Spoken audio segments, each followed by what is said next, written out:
Hello friends, I've got the newest pop from Grimm. All the different pops, this one's Power Pop, are these so-called dessert Berliner Weisses brewed with vanilla and milk sugar. They've all had fruit added to them, and for some reason I've passed on all of them. I don't know exactly why, maybe just I was like, I love all these dry hop sours from Grimm. Those are the ones that excite me, so I'm gonna buy those ones. And this one is like, I think the newest one from Grimm says August 2017 on there, so I think it's super fresh. It says on their website that it uses citrolupulin powder and Azacca hops.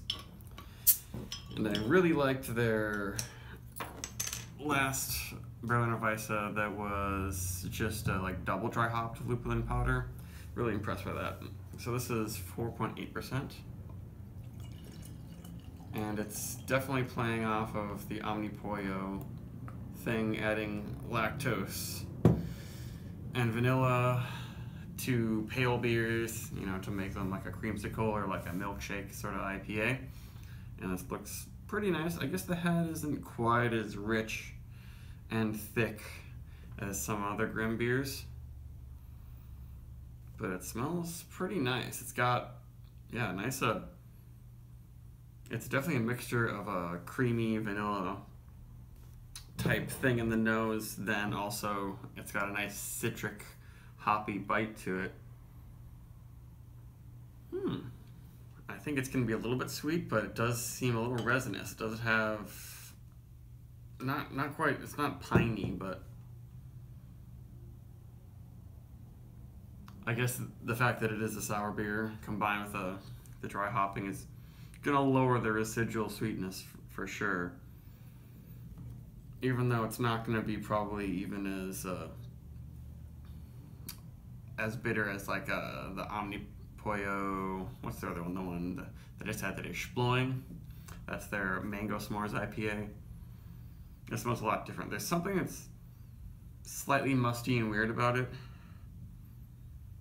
It may be just like the combination of the vanilla and the milk sugar, but in the Sploing beer I just had earlier today, those elements are much less noticeable, especially in the aroma. This really smells like some sort of vanilla cream, but almost like a evaporated candy type smell.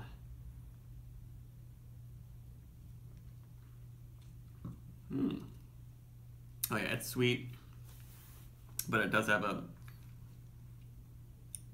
some acidity to it. Not much though, just barely so, but it does finish with that kind of thinner,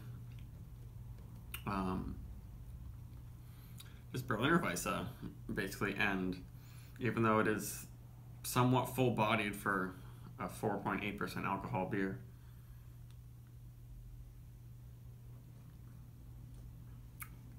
and it's got lemon, but a lot of like unripe citrus and tropical fruits, but then you kind of sprinkle some like vanilla sugar on top of them. That's what it tastes like, and it's almost coconutty. I guess there's a sort of a pina colada thing going on. From the creaminess, you can perceive that as being like coconutty, and sometimes hops can almost have this interesting coconutty flavor to them, like slightly soapy, but also like a fresh fruit or veggie. And there's definitely pineapple coming from the citrolupulin powder, which is super fruity. This doesn't have much of a green, really sharp, resinous bite. It doesn't smell like a lot of other dry hop sours that seem like they're really separated between like a super sour lemon bite in your face, and then also this resinous quality to it that's hoppy. This one, everything's melding together really well. I think I like this more than Sploing, and maybe some of the milkshake style IPA beers I've had, which is milkshake IPA almost becoming its own style. Lots of breweries are doing these sorts of things.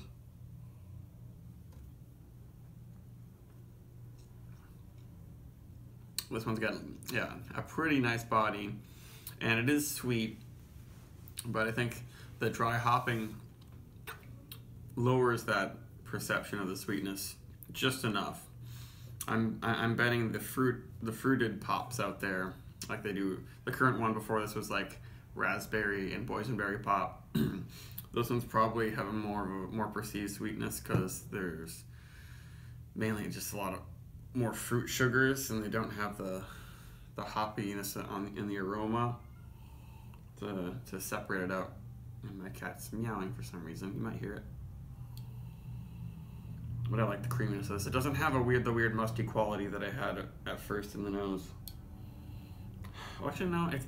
There is some sort of an evaporated milk thing. I kind of noticed that lactose in there. Like, it reminds me of some European candy that I had that's a little bit stale or something, but it doesn't taste oxidized.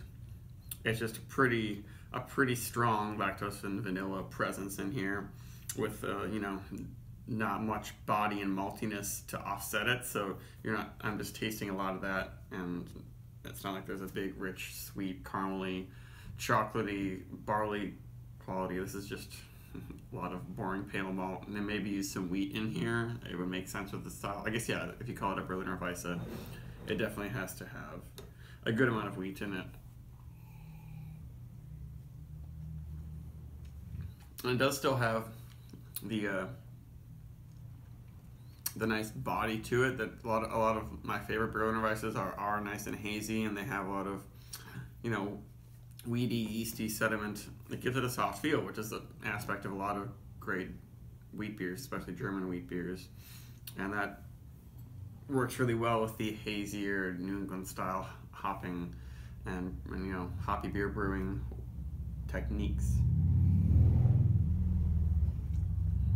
Well, this beer is not changing my life or anything, but it's not very well, and I probably would like this more than the other pops. Maybe I would like to try blending this with one of the paler pops, like there's a mango pop that might go really well to do a blend of this in the power pop. But this one's very nice. If you liked their Living Daylights, that was their double dry hopped Lupulin powder sour ale that Grimm did last month that I was a huge fan of. It's not quite that intense level of hoppiness. I guess maybe there's some hoppy sediment I can pour in there. But it's kind of, if you want a milkshake style, like IPA Berliner Weisse hybrid, this is the best thing I've had that does all of that.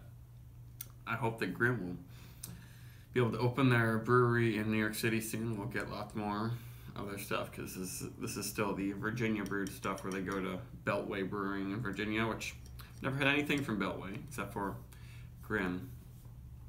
So I do at least close to a 4.25.